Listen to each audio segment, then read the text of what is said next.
welcome to Piano Teaching Success Q&A.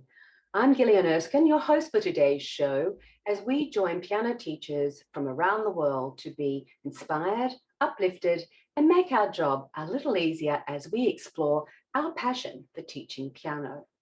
Well, before we get started, we just want to let you know about the AMEB Piano for Leisure course coming up in July. Do you teach AMEB Piano for Leisure exams?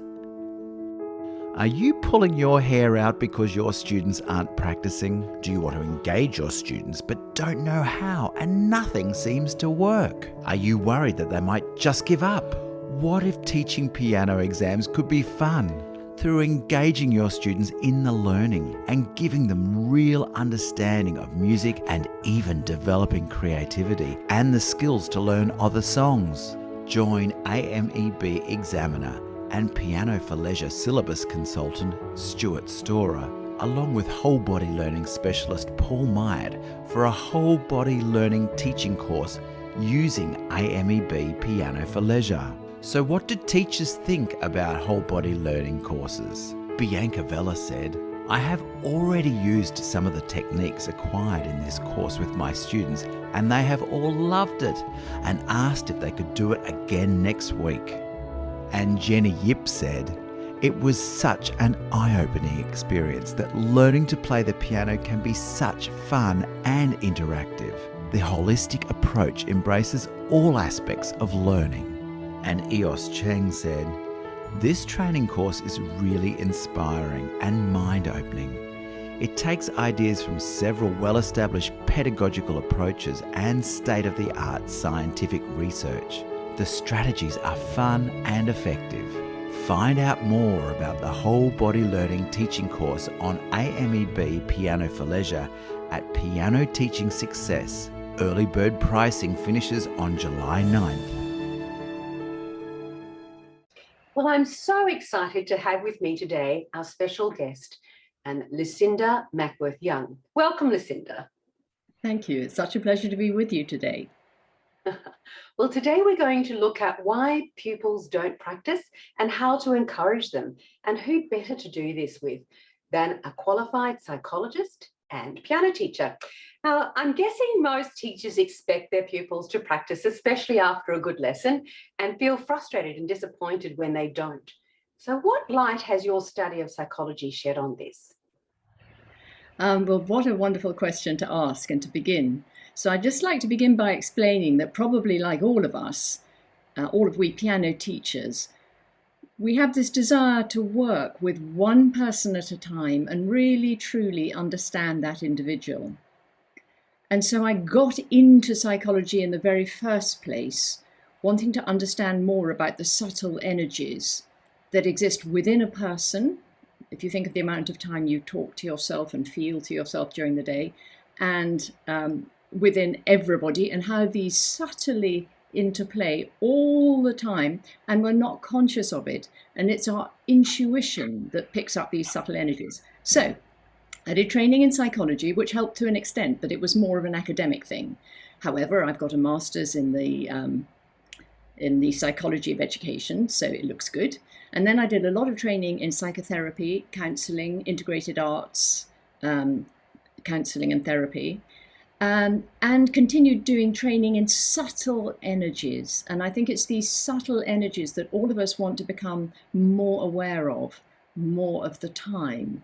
And it's this that we're going to be moving through with in the course of this morning, and then hopefully in our course later on. Yes, we do have a course that we're going to tell you about in a minute. And we've got a 3-part course coming up. We'll tell you a little bit more about it in a minute. So how sort of were you in your late 20s, early 30s? When did you sort of start to think, oh, I really need to dig deeper here and find some sort of more clues? So it started age 14, when I was very, very aware very consciously aware, how much the quality of the teacher-pupil relationship affected motivation, the desire to learn, the ability to learn, and realized that these things weren't talked about. I mean, when I was 14, we were only in the just about the 1970s. a long, long, long, long time ago. Emotions weren't okay. We didn't talk about them. And it was quite obvious that, thank goodness, today's people and all the piano teachers today, I'm sure, are far, far more emotionally aware and emotionally engaging with their pupils than ever happened to me. And I just knew that this needed to be part of piano pedagogy. And so I did my degree. Going back to your 14-year-old self, was this as you as a student, or had you started doing a little bit of teaching yourself? Me as a student, but my sister and I were always playing schools. I think I was one of those people who always knew they wanted to teach, and likewise my sister. She's not a pianist or a piano teacher, but she started in kindergarten. Anyway, I'm a pianist, a piano teacher, always knew I wanted to do that from the age of 14, deeply into teaching, educating, and I just knew that this whole emotional side, the undercurrents, should be an intrinsic part of everybody's piano pedagogy education, and that we'd all want a forum to be able to speak about it and really work with our students and really light that fire within them. What a wise owl you were at 14, even twigging onto that this was actually a component that was going to be so important. It's amazing. So Lucinda is well known around the world for her work in training teachers, mainly as director and now international director of the highly regarded year-long Piano Teachers Course UK. Can you tell us a little bit more about this, Lucinda? Yes. Okay, so briefly, I'll just tell you how I got into it. So I did my music degree first, then I did my psychology degree. I did a dissertation in my individual piano students, getting them to tell me more about themselves and their learning experience through comparing and contrasting teacher-directed and pupil-directed lessons. On the back of that, I wrote articles. On the back of that, I was invited to give courses and workshops. I started an association called Music, Mind and Movement, because as Paul knows, we see eye to eye on the importance of the whole physical immersion in learning, and I'm a trained dancer. So Music, Mind and Movement ran for a long time with me giving courses, and then on the strength of that, I was invited to run the European Piano Teachers Association pedagogy course for the UK, and that morphed into the Piano Teachers Course UK. And if anybody wants to look that up, it's pianoteacherscourse.org. And that is, as you've said, a year-long course. It can be done entirely online. And we've grown so big now that there's a director who's not me, although I used to be the director, and I'm now the international director and spend a fair bit of time, well, I used to, overseas, and now it's just online. But hopefully we'll get back to being overseas very soon. But it's a very comprehensive, holistic, fun-filled, motivational course. We piano teachers live alone a lot. Well, Piano Teaching Success is a fantastic platform, case in point, to get teachers together. And we all know how much we learn from each other, how much we grow through interaction with each other, how much support we can get off each other, and how we all improve through knowing more about everybody else. There used to be an idea, again, back in the 60s and 70s, there used to be this idea that you couldn't steal anybody else's ideas and you shouldn't steal them. Well, yes, of course, you should acknowledge the source from which you got your idea. But if we keep using each other's ideas, we keep growing at the same time as acknowledging the source and moving on. So the whole world of piano teaching moves on as we get more and more together. And I think that's been one of the case in points. You know, one of our burning desires is to help piano teachers teach in using some new philosophies and a whole body learning approach. And because so much of piano teaching has been steeped in the traditions of the 1800s and Yes. The early 20th century. Yeah, which is it just has scarcely changed. And the division, although we're all doing our best, the division between those who are trained classically and those who just sit down and mess around and pick out something by ear is still far too huge, isn't it? Yeah, absolutely. And those trained classically just cannot. I don't have the skills and were not given those skill sets when they were little. And so don't have anything to fall back on and to know what to do, really. So that's right. Although if you think about it, those people who are classically trained at home messed around with chopsticks, with heart and soul, but the links weren't made in their lesson. It was Yes. all dismissed. No, you can't bring that here. Go That's and do just your talking proper about. practice. Whereas if the links were made, if they were taught about the chord progressions, Chopsticks has a chord progression 1-1-1-5, 5-5-5-1, Heart and Soul 1-6-4-5. If only the links were made, what fun it would be. Anyway, so this is what we're trying to do now. Yes, and that's the other book, which I really love. I think this one has to be my favourite, which is Tuning In, and we're going to talk about some parts that you can see. Mine is all very earmarked. We're going to talk about a little chapter inside there called Practice, what it takes to motivate practice. Because recently we did a survey, and 40% of piano teachers cite practice as the #1 challenge. So I thought today's show will be perfect for that, because this is a really different way of thinking about practice. We all think very often, oh, we've got to do an exam, or we've got to do other, and certainly those are aspects of practice, but there's a whole big inner game that's a bit different. And also a lot of the content of this book we will be discussing in a 3-part workshop, course that we're doing coming up. So, yeah, so this Tuning In book is really a very special book, and I think unique amongst all others. So what led you to writing this book, Lucinda? Well, having given so many workshops and written so many articles, people kept saying to me, so where's your book? Where's your book? Can I buy your book? And also the other motivation was I did want my wisdom to date all in one place. And I could say, look, this is the source. Excuse me, I began it. You can refer to me, you can move it on, but I began it. It was really important to me to have it there as, you might think you've got this idea in 1990, but I was writing all about it a little earlier than that. Yeah, absolutely. And as we mentioned before, Lucinda and I will be hosting a very special 3-part interactive course on the inner game of teaching piano. And so how to uncover and understand pupils' emotions and motivation to empower learning with practical psychology for teaching, learning and performing. And we have got a link that's going up on the screen, and which will be a link to the registrations page. And there are limited places, as we're aiming for a very intimate and safe group to explore these concepts, because when we're talking about feelings, it can be quite an emotive time, and we like to have a safe place where we can connect and share ideas with each other. So would you like to talk about your vision for the course, Lucinda? I would love to, Gillian. Thank you, Gillian. Thank you. And I'm very, very excited that you've invited me to do this. First thing I want to say is that everybody's entirely safe. You need only interact the amount you want to interact. I will be giving everybody experiential exercises, which they can do inside themselves. They don't even need to report on them. So you do not have to do anything other than switch on at the allotted time or see the recording later. However, in a spirit of mutual trust and openness and belief in each other, we're going to just delve into those inner motivations of our pupils and to understand ourselves more.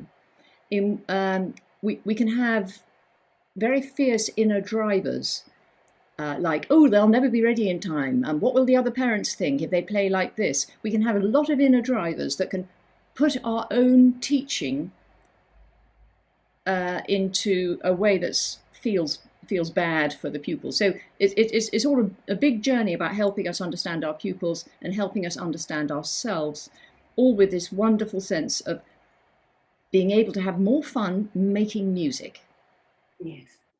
Yes, and making learning more fun for more students, and yes. It's a domino effect that keeps on rolling on, doesn't it? Yeah, so there are some specific psychological concepts which is really helpful to understand. I use some psychological models, and it will heighten and deepen everybody's intuition, everybody's ability to pick up those subtle cues and clues and react with them appropriately.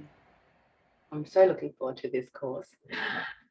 Well, today we're going to a copy of the book, don't they? Everyone gets a copy of Tuning In. Everyone gets a copy of this fabulous book, and I love we were going to do today on chapter 1. I love chapter 1, which is really, I think the basis, isn't it? I'm not going to spoil a surprise, but yes. But today we're going to do practice instead.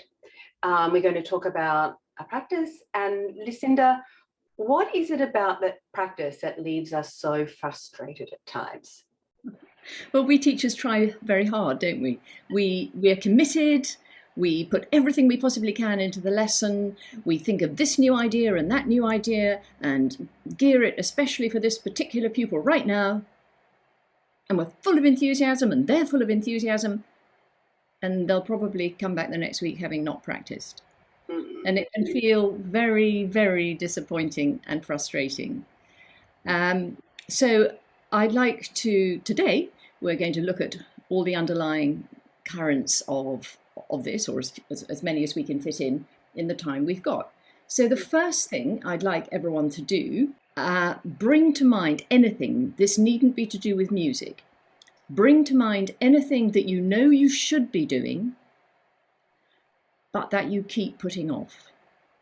So it could be sorting out the attic, or writing a difficult letter, or... You can only put that up for so long. So bring to mind something that you know you should be doing, but that you keep putting off. So just spend a minute or two doing that. And just, people often say to me, oh, there's so many. I said, well, just pick the one that's coming to your mind first and foremost. Just stick with one. And look at that mental imagery you have of it. And notice the way it's feeling in your stomach. And I am guessing that the mental imagery looks, at best, unclear. It's a bit foggy, murky, could be too high, too mountainous, too dense, too dark, too difficult. And the feeling in your stomach could be, oh, it's a very demotivating feeling. And you could be beating yourself up about it. You could be feeling stressed. You could be feeling helpless. You could be feeling guilty. All these emotions where there's a drop in energy. So this thing that you're putting off feels as bad to you as your pupils' practice does to them. So they look in their mind's eye, they know they ought to practice, but it looks foggy, unclear, a little bit difficult, maybe too much, maybe just altogether too much. And they just delete it from their minds as soon as they can and run off and do something else. So now, I would like you to imagine... I was as a child. That's how I always felt about practice as a child. Except my mother used to nag me. Yeah. Well, so, and again, the parental role and the relationship between the pupil and parent, of course, is another very, very important and vital part about whether practice happens or not. We'll get into that, I hope, towards the end. But right now, I'd like you to imagine this thing that you're putting off, whatever it was, done. Done beautifully. Done exactly the way you want it. Imagine it. Completed. Notice the feel in your stomach. Notice your mental imagery. So I'm guessing mental imagery is clear and organized. Might even be bright. Might even be some smiley faces around, or just your smiley face maybe, depending upon what the task is. And your stomach is feeling relieved, clear, and you can move on. So we've affected that change of motivational feeling simply through our mental imagery. So let's extrapolate from that. Number one, if we want our pupils to practice, you might have done something else, by the way, with your mental imagery. You might have decided, well, I don't want to do that job anyway. I don't need to do that job anyway, so I will shelve it. So number one, with our pupils, they've got to want to practice. the idea in their minds of playing whatever it is that practice involves has got to feel good to them. They've got to want the end result of being able to play this piece, being able to play those scales, being able to improvise in this way. Number two, they've got to know exactly what that is. They need to know what their practice is. Now, you might say, well, I've written it in their practice books, it's clear. No. If you've written it in their practice books, it's not at all clear to them. They've got to then go and read it. Or the parents got to read it. And again, this depends on the parental relationship. Is it a nice, cozy one? Darling, let's do our practice now. Oh, your teacher said this is so good. Now we've got to settle down and do that. What's the parental relationship like? But let's assume no parental relationship of any great help. Let's assume parents are very busy. So the pupil needs to know in their mind's eye what to do. Remember the mind's eye, the mind's eye. They need to know in their mind's eye what to do. So they need to tell you, they need to be invested in the practice. And rather than us telling them, we need to ask them, so what are you going to be practicing this week? And they need to have three things very clear in their mind. So maybe when they're turning the door handle, you know that routine when you turn the door handle, the next time you turn a door handle, you will remember what you were thinking to yourself last time you turned a door handle. So if you turn the door handle as you exit the room and you say C sharp minor scale, first section of the prelude, memorize the mazurka. Then when you turn your own door handle into your practice room, oh, that's going to come back to you. A little door handle trick. I mean, it doesn't work with everybody, of course, but I think the psychology term is called an anchor, isn't it? Okay, anchor. So the point is that it's the pupil who needs to know in their mind's eye what to do. They need to tell you what they're going to do. And to an extent, therefore, they can choose and they can negotiate with you and you can agree. Now, it's important that you keep an independent record of that, because pupils will find endless valid sounding excuses for not having done the practice. One being that they, on purpose, by mistake, leave the book at home. So, good trick. Yeah, you have to have your own independent record of what you want them to do, but they have to tell you what it is. And better still if they write it down, if it needs a lot of information. But as you know, with your younger pupils, that can take such a long time that maybe they can just write down the one word, like, or 8 bars, page 7, something like that. But it needs to be in their head. Homework book of for young pupils, would you be writing in, a lot of piano teachers will have it, you know, they'll write the notes themselves, they'll write the name of the piece and what they want done every, between this week and next week for what they covered. Would you still do that and then just say at the end, what are the 3 major things or what have you, or would you actually ask them to do that? You're raising a lot of really, really important questions, This will all depend on the relationship between the parent, the pupil, and the teacher, because sometimes teachers will email to parents, parents will actually read, they'll take notice, and they'll do something about it. A lot of the time they won't. The teacher needs the detailed record for the teacher. The pupil just needs to know what to do. The pupil, this is a very important psychological thing, the pupil will not settle down and do anything that feels difficult. We need to know that and we need to understand it. So the pupil will choose to do those bits that they can already do. And that's good. That's reinforcement.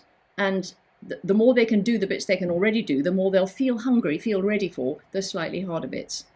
But in the lesson, and this is where the third thing, feeling able to do it, is really important. In the lesson, we need to do their practice with them, do what we want them to do at home with them, until they really feel they can do it by themselves. It's very like getting them to ride a bike, where first you hold on with them before you let them go.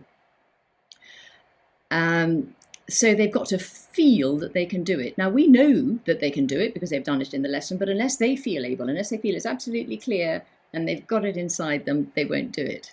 I don't know how many skills that we older peoples are learning at the moment. I'm just trying to learn this extraordinary game called golf. Well, I have no muscle memory to remember this swing thing. And although I will practice by myself, I can see that a child wouldn't necessarily, because it just feels so bad. When you get it wrong and the ball goes skittering all over the place, it feels so bad that you don't do it. It's only because I've got the maturity of knowing that if I stick at it like I stuck at my piano practice, it probably will work. So we must be very careful not to expect our pupils to practice something that they can't yet do. I'm talking about the younger ones. With some of the more talented teenagers, when they've got enough confidence in their own skills, they will go and learn the next bit. But we can't expect children to do that. So don't expect them to go away and practice something that they don't feel they can yet do easily. And remember that they do play over and over what they can do. And that's good. That's at least practice. It's at least strengthening ears and fingers, and maybe strengthening note reading as well. So we've got wanting to, so it's got to be their choice. It's got to feel like it's got some kudos or street cred for them. We have got knowing exactly what to do, feeling able to do it, being able to do it. Very often as teachers, we do underestimate the amount we need to do it together with them in the lesson, but I have touched on that before. And then there's got to be a reason for practicing. And this is another thing that we can so often get wrong or not do enough of. Some of us, and I used to do this myself, would think that, well, the grade exams are a good enough motivator, but it's not. It's 2 terms away. Most pupils will only get round to practicing for their grade exam 3 weeks before the event. So we need to provide them with motivators, ongoing motivators all the time. And a very good one is, you must play this, or let's agree what you're going to play, to the pupil who comes for the lesson straight after you.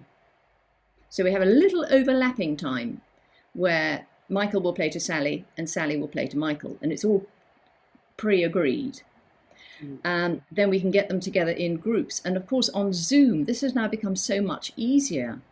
Little groups on Zoom where everybody plays a little something and everybody is appreciated. So we have this safe circle appreciation. Nobody is ever criticized, nobody is ever taught in a group. They're just appreciated. And it's everybody's job to find something appreciative to say, but everyone's got their offering and everybody knows that they don't want to let themselves down. And then you can have concerts for a whole variety of things. And this can't be done on Zoom, the one I'm thinking of next, because these are scales concerts, sight reading concerts, where people guess the tune that you're sight reading, because you're sight reading a well-known tune. Scales concerts where some people play, for example, a C major scale counting 4 on each note. 1, 2, 3, 4, 1, 2, 3, 4, and so on. Some people play it counting 2.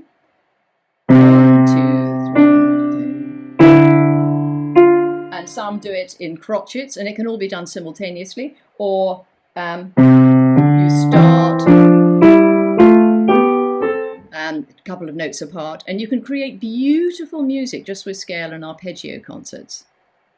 So reasons to practice, you've got to be held accountable. Why do children do their school homework? Because there are sanctions if it's not handed in. Why will they practice? Because they're going to feel good if they've done it, and they're going to want to show off what they've learned. Yes. And it has to be a positive time, doesn't it? It has to create a positivity in their mind's eye so that next week they want to practice as well. That's right. And success builds up, and the success builds up. And so there's a sense of intrinsic desire to practice. It's got to feel good now. It's got to absolutely feel good now. And there are so many wonderful tutor books, aren't there, for children, that they can enjoy making music now and improvising. I know you and Paul and I are so keen on the settling down, and right now we're going to improvise something in the lesson right now. Teacher will set maybe a repeated bass and improvise together with the pupils. So you come straight in off the football patch, you settle down and have enormous fun just making music.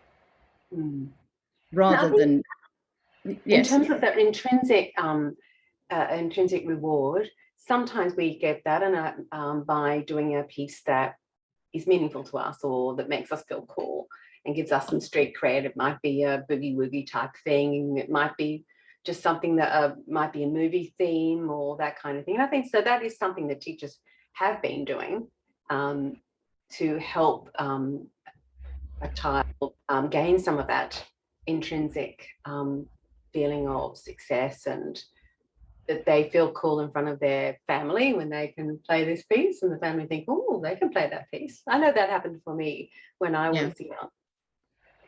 Yeah. There is that sort of thing about being the one that can play the jazzy arrangement or the flashy arrangement of something, and then it's quite impressive.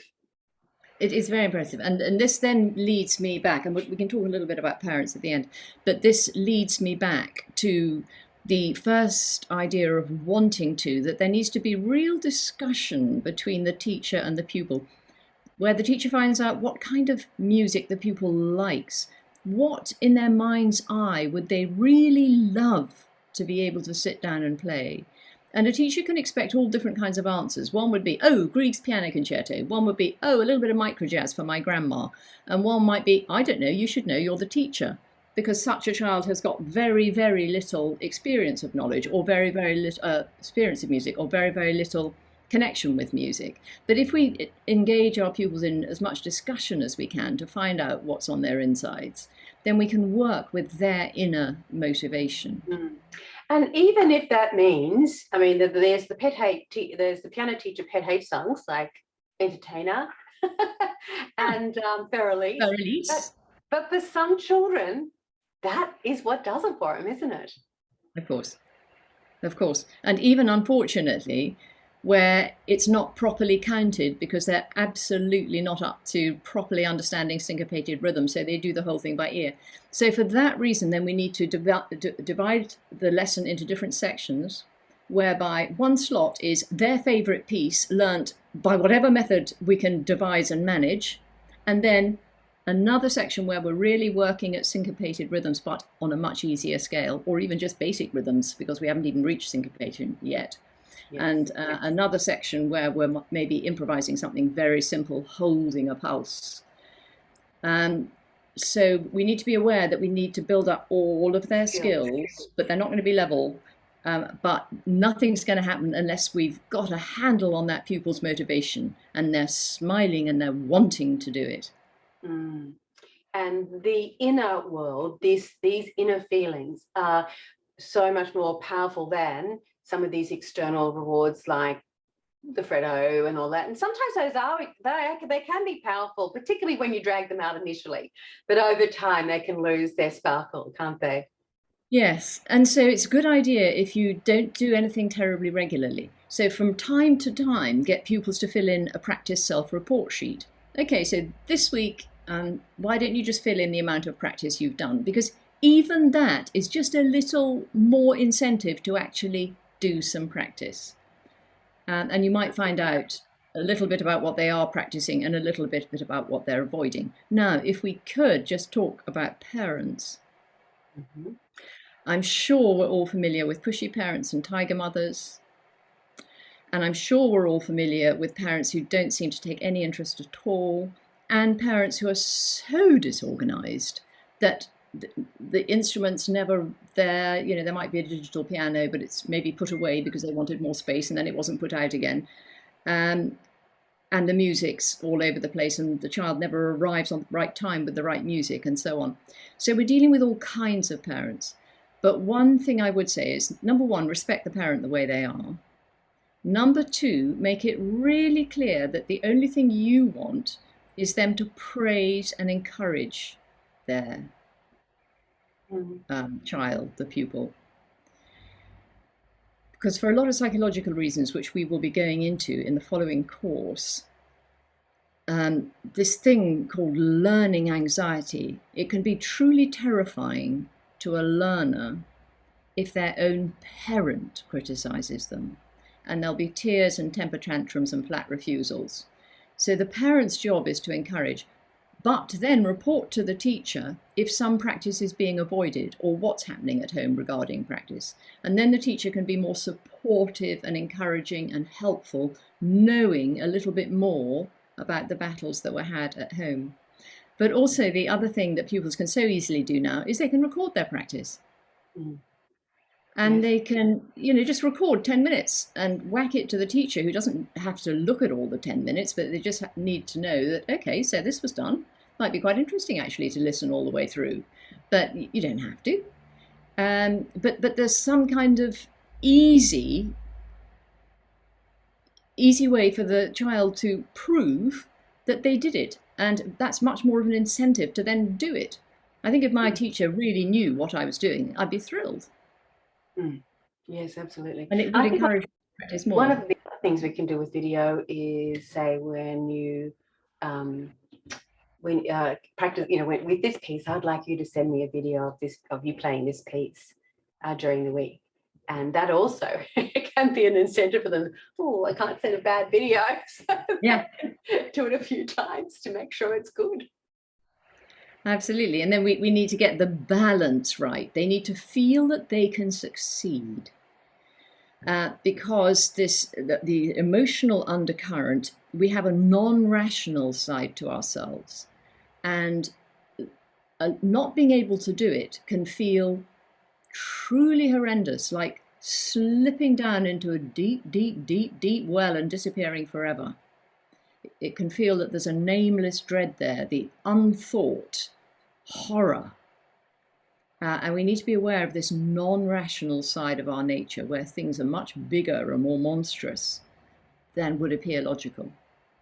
And at the end of the day, things work well with a terrifically good, honest, communicative relationship, where everyone's listening to their intuition and they know what to say next just because it feels right.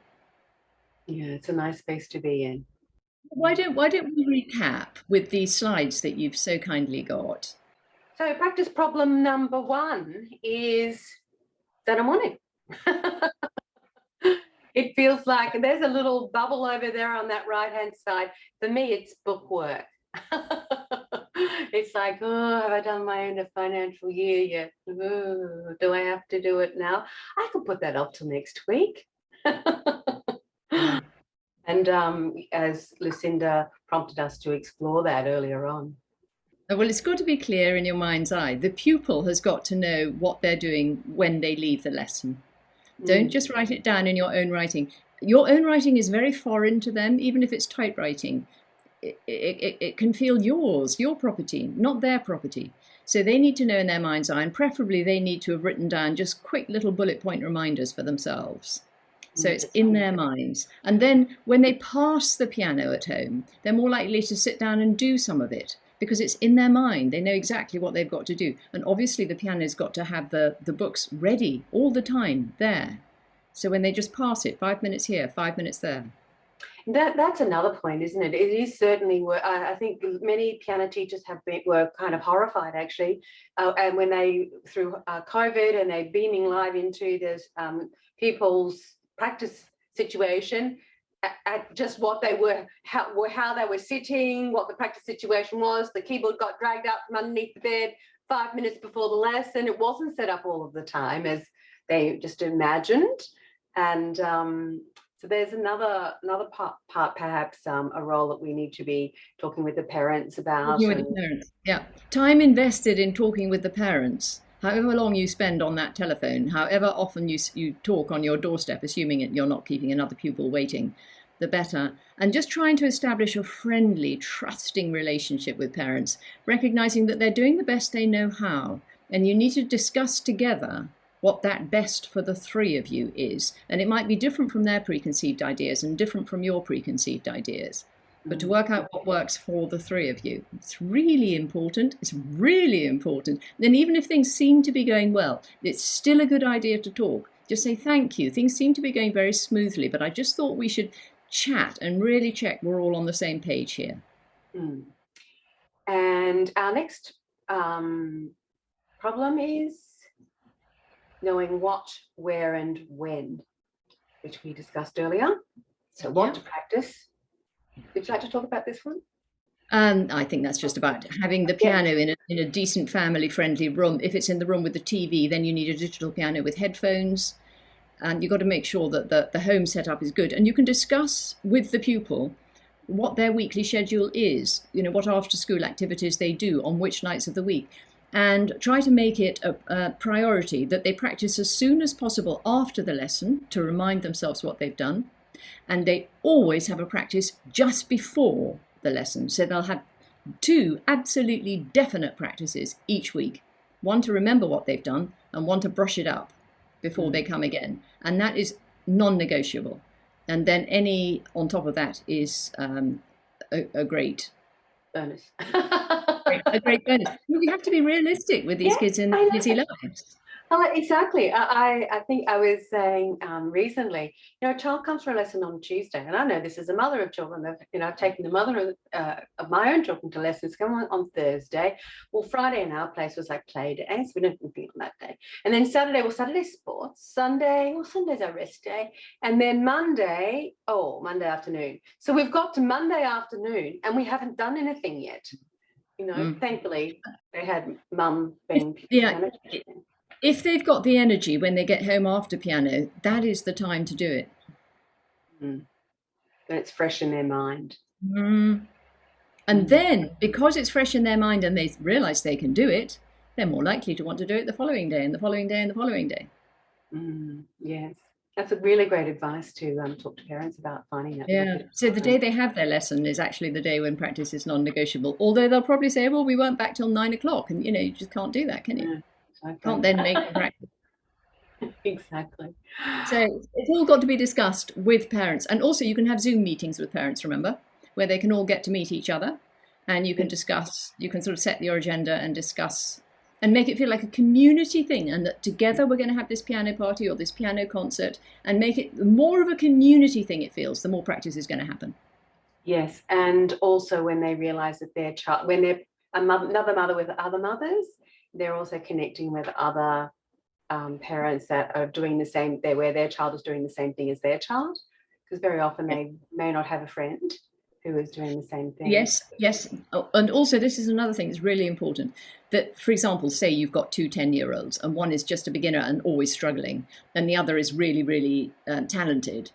This is much easier with adults than it is with children, but it can still be handled, whereby everybody sets their own goal, which is realistic for them.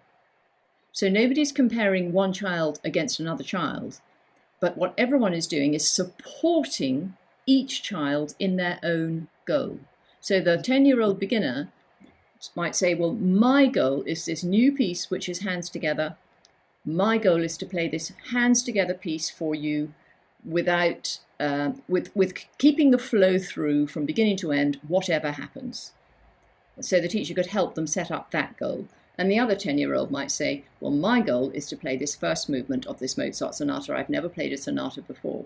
But always if you just explain what your goal is, then that helps you put your success on your terms and not in comparison with the others. It's all right. And also it helps others know where you are in your journey and be happy for you when you achieve your goal, and know what goals you're going for. Like, that is just that communication really, really helps. So I know in our classes, the parents, when a child, because they're all doing the same thing, but a child coming up and playing really well, the whole class applauds that child, and particularly the child who's been struggling. And when they actually, because everyone knows who that child is, and the child knows who it is, and the parent of that child knows who that is, they get up there and they play that concert piece for the whole of the class. Everybody is so excited for them, and it's a lovely experience. And that's kind of setting that up, but from when in private lessons, one-on-one lessons, isn't it? That same thing. Yeah, yes. Group, getting them together in groups often enough. Yes, it is. Well, I hope everyone has enjoyed today's show and would like to dive more deeply into the inner game of teaching piano. We are going to invite you to register for our 3-part course starting on Tuesday, the 13th of July, and running for 3 consecutive Tuesdays. You can register here on this page. And it will be, the time-wise, it will be 10 a.m. British Summer Time, 7 p.m. Australian Eastern, 5 p.m. Australian Western, Singapore, Malaysian, and Hong Kong time. And if you're in the US, 5 a.m., it's very, very early. So if you're an early bird, you might want to be with us for our very special course. So once again, here's the link for the registration now. Well, thank you, Lucinda. That's all we have time for today. I'd like to thank Lucinda Mackworth-Young for sharing her expertise with us today. And we're going to be back in 2 weeks' time with part 2 of Learning Difficulties, featuring clinical psychologist Lydia Mean. If you're watching us on YouTube, make sure you click the like and subscribe buttons now so you're notified when our next episode of Q&A is released. Remember, we always like to receive your questions and ideas for future episodes. And I'd like to thank Paul, who has been producing today's show and is responsible for all of the videos and behind the scenes tech. On behalf of all of us, stay well, and we'll see you in 2 weeks.